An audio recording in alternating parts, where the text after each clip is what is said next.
Toastmasters for 3 or 4 years maybe. This is quite possibly the best speech I heard in that 3 or 4 years. So the Toastmasters has a curriculum, and I don't know if you had a chance to read through this or not, but there's 10 projects. Icebreaker, organize your speech, get to the point, your body speaks, both variety, persuade, inspire. Basically, I think you've done every single one of those already.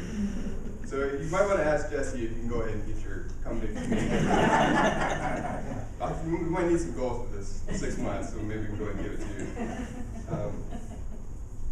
So just real quick, great hand movements.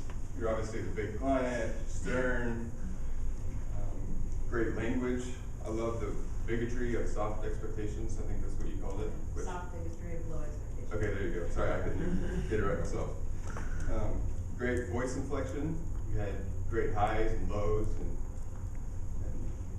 great speed. You said you were told once that you speak too fast, and I don't know if that was today was your normal speaking pattern or if you thought about slowing down, but I think it was perfect. That was a perfect speed about people can understand you and hear what you're saying, but not so slow that we get bored or we don't pay attention anymore.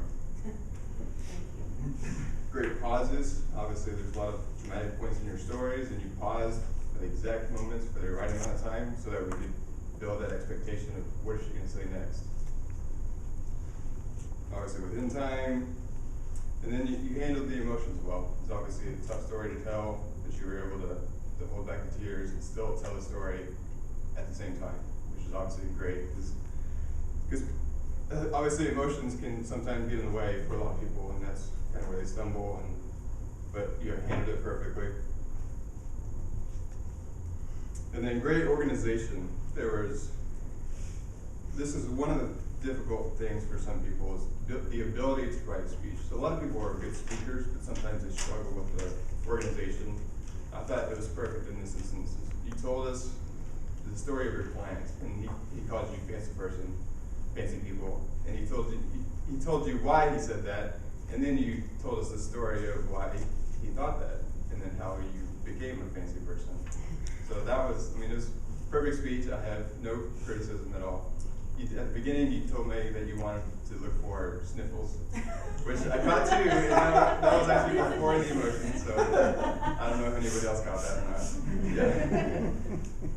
And I don't know if this might be just a situation of this narrow space, but it was a little bit of a rocky, but no big deal. Yeah. Again, great speech, one of the best I've ever heard. Good job.